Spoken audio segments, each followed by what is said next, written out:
소중한 우리 집 보증금 어떻게 지켜야 할까요?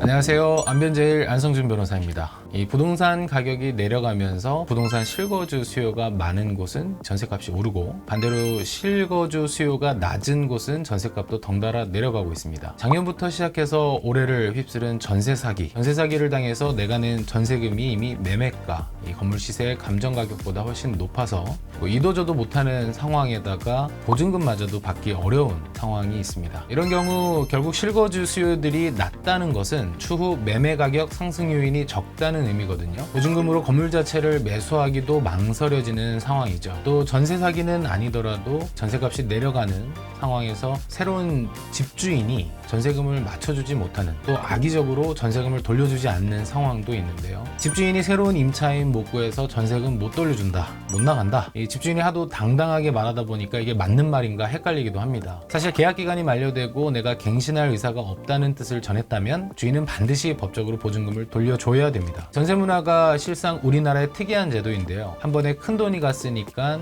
돈을 한꺼번에 돌려주기 어려운 경우가 왕왕 있습니다. 그래서 계약 중간에 임차인이 나가야 할 때에는 자기 보증금을 내어줄 새로운 신규 임차인을 구해서 오는 경우가 많고, 또 계약 기간이 끝날 무렵에는 임대인이 보증금을 맞춰주기 위해서 새로운 신규 임차인을 구하게 됩니다. 결국에는 신규 임차인을 구하는 노력, 거기에 소요되는 비용, 이를테면 공인중개사 보수 같은 게 되겠죠. 그걸 누가 부담하느냐, 이 차이인데요. 계약 기간이 끝난 상황에서도 임대인이 돈이 없어서 새로운 임차인을 구해야 돈을 돌려주겠다. 법적으로는 전혀 그렇지 않습니다. 계약 기간이 끝나면 신규 임차인을 확보했는지 아닌지 여부와 관계없이 무관하게 그냥 보증금을 마련해서 돌려줘야 합니다. 문제는 내가 계약이 만료됐고 새로운 집을 이사를 가야 하는 상황인데 보증금을 못 받으면 이거 어떻게 해야 되나 소송하라는데, 소송하게 되면 1년 이상 걸리겠죠. 고민이 많으신 분들, 어찌됐든 임차인 입장에서 내가 계약 기간이 끝나서 이사를 나가야 할 때 취해야 되는 법적 조치에 대해서 정리를 해드리도록 하겠습니다. 이렇게 하면 보증금 전액을 보전받을 수 있다, 이렇게는 말씀을 못 드리지만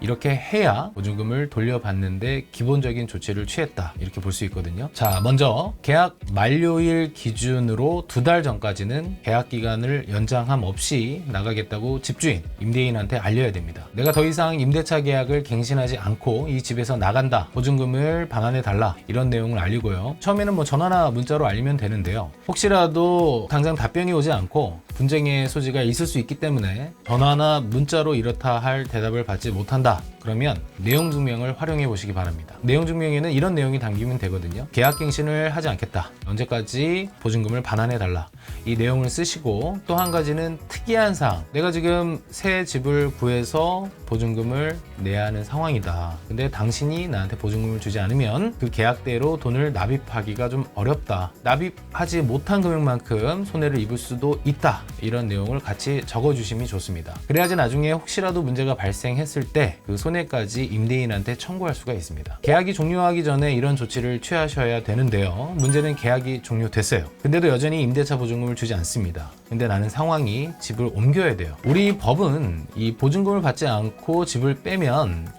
사실 이 점유라는 요건이 있거든요. 그래서 점유라는 요건이 상실되기 때문에 이 법적 지위가 굉장히 불안전해집니다. 그렇기 때문에 계약 기간이 끝나고 일단은 집을 비워줘야 하는 상황에서는 이런 방법을 한번 생각해 보세요. 임차권 등기라는 게 있는데요. 전자소송 사이트가 있습니다. 법원이 운영하는 소송 관련 사이트인데 거기 가시면 임차권 등기를 혼자 하실 수 있거든요. 이렇게 임차권 등기를 해놓으면 내가 이사를 가더라도, 그래서 점유를 하지 않고 있다 하더라도 추후 보증금을 돌려받는 데에는 지장이 없습니다. 임차권 등기를 해놓으면 경매가 설사 들어간다 하더라도 그 절차에서 배당을 받을 수 있거든요. 충분한 안정장치가 되죠. 그리고 계약 기간이 끝난 상황에서 보증금을 돌려달라는 지급 명령 신청도 잊지 마시기 바랍니다. 지급 명령은 이제 우리가 흔히 하는 소송과 같은 건데요. 채권 채무 관계가 확실하고 이를 증명해주는 서류 서류를 가지고 있을 때 법원에 지급 명령을 신청하면 법원이 2주 이내로 결정을 내려줍니다. 물론 상대방이 이의 신청을 하면 일반 민사소송으로 진행이 되지만 보통 임대차 관계에서는 상대방이 그냥 인정하는 경우가 굉장히 많습니다. 이렇게 해서 지급 명령 정본을 받으면 내가 보증금을 받을 수 있는 권리가 인정이 되는 것이고 상대방의 다른 재산에 대해서도 강제 집행을 할 수가 있습니다. 이 보증금을 받는 게 사실은 정당한 권리인데도 스트레스를 받는 상황이 많아요. 이 여러 가지 상황이 있을 텐데